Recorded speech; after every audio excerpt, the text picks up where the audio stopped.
As promised, this is part 2 of the UWheel 10-inch swagway, hoverboard, self-balancing segway, whatever the hell you want to call it. Part 2. I'm gonna go through the issues and stuff that it's been having. Since I made the last clip, there's been a few issues. The board, one side stopped working. It's been acting crazy. You know, these things, there's a lot of troubleshooting you got to do with these things, you know. So beware of that. Whatever one you buy, I don't care if it's $200, $800, they're all gonna have the same damn problems. But I got a new chip that they sent me free because of warranty strips. So I'll let you guys know how it goes. So currently, if I turn it on right now, you can hear it, right? Now look.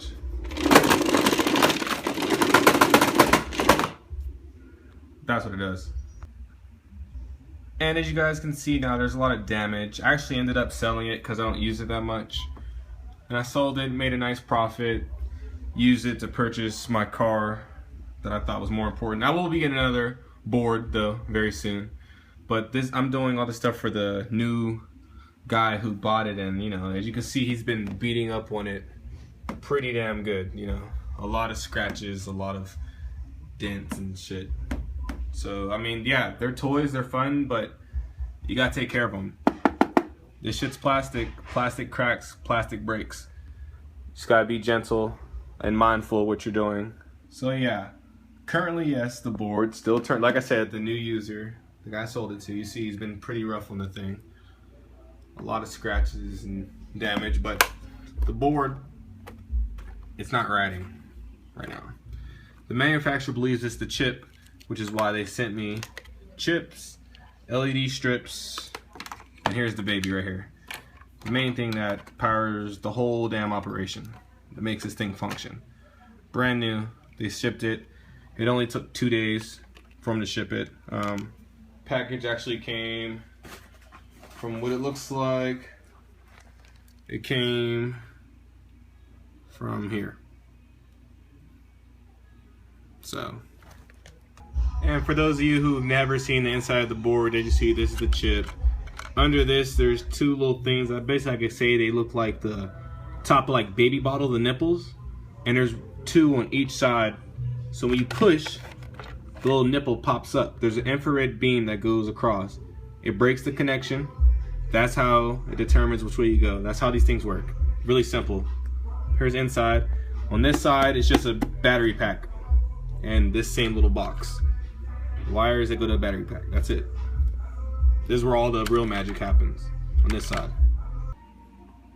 As I was saying earlier, chip side, battery side. Basically the best way to explain it is like the top of a baby bottle, the little nipples, there's two. When you push, the nipple pops up. Infrared beam going across like that, cuts it off, bang, works. So in the process of disconnecting all the wires, really simple.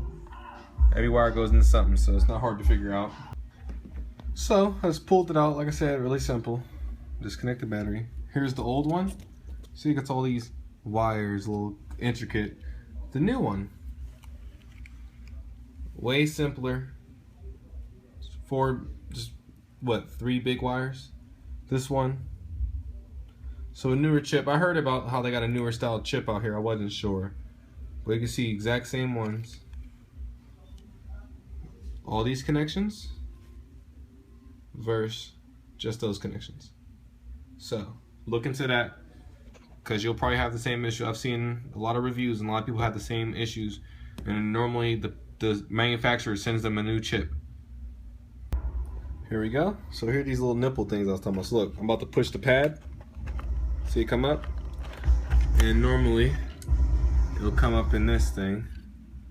This is where they go in. This goes on top, like that. Where's the old chip? This is the old chip. These little things, an infrared light shines through it. So these little tips fit perfectly. They fit perfectly in that little space, which activates the board which way you want to go motion-wise, just in case you're wondering. So right now, I'm on the process of, since this board has the LEDs on this side, I gotta take off the tires. So I'm just doing these with, you know, classic little tool. Loosen them up. As you see, I got a little cut. Yeah, inside the board sharp. A lot of jagged metal pieces. I'm gonna twist off all these so I can get to this and replace it with the new LED strip. Mind you, the ones with LED lights, they actually have control pads on the inside, like this. Let me focus up. You could change you could make it one color, like how people were complaining how this board had multiple colors. I could have changed that to one solid color, any color you could think of, speeds, patterns, and different modes. So, also clarification, since a lot of people have been saying it's not 10. You're right, I did a measure, it's not fully 10, it's just barely below it. But most of the weight, I can tell you right now, it's in these tires and the whole inside's metal. I'd say it's close to steel, more likely is. So yeah. I know if I take this off, replace these wires, but this is how the inside right now. So it's pretty clean, gutted, in order to switch the new chips. And here's the little baby bottle top nipples I was talking about. A lot of people snip the tops because for some reason the board, like, they're interfering with the infrared light, and if you snip it, then obviously once you push, it's going to get there. So that's what a lot of people are doing in reviews. Here's the little casing where the LED light goes in. Here's the, it's not even glass, just a rough plastic. You could probably do something aftermarket if you really wanted to and found something. You could do it easy. So that, here's the new one. The adhesive backing, just like this one has, nice and sticky. It's not going nowhere. But replacing it because the new one obviously needs it to be replaced so it can work with this new board, because this is an updated circuit, updated boards. Like I showed you the difference between them earlier. Haven't quite got it fully done yet. Just gotta nail these back on. But this is the new little units on one side. All the little connectors is nice and clean. On the other side is nice and connected too. Part 3 coming soon. So to conclude this part, you know, still troubleshooting a few things, but the board is now rideable. If you have any questions, just let me know. You know, I'm not going to do a little video riding the thing. My third video, yeah, I'll ride everywhere. Anybody leaves in the comments, like grass, stuff like that. Yes, these things go uphill, downhill. You can go fast on them, but the internal gyroscope will try to make you go backwards, because if not, it can't help you balance, you know, and then it's not safe and you crash and get scratches. But you can see here both lights are on. It's nice and green now. It's all a-okay. So the board works. Any questions, just leave in the comments. This is just a quick little review.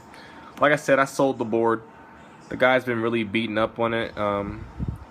They sent me new free parts, and if there's something you can't do and it won't work, then they'll make you pay for shipping to send it to a guy somewhere here in the US, wherever they are, and they have specialists who fix the boards and have all the parts.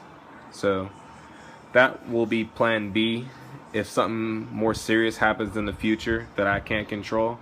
Like I said, they're plastics. I mean, after you break that, you pretty much just have an open internal and you can't really use the board. So like I said, any questions, just let me know.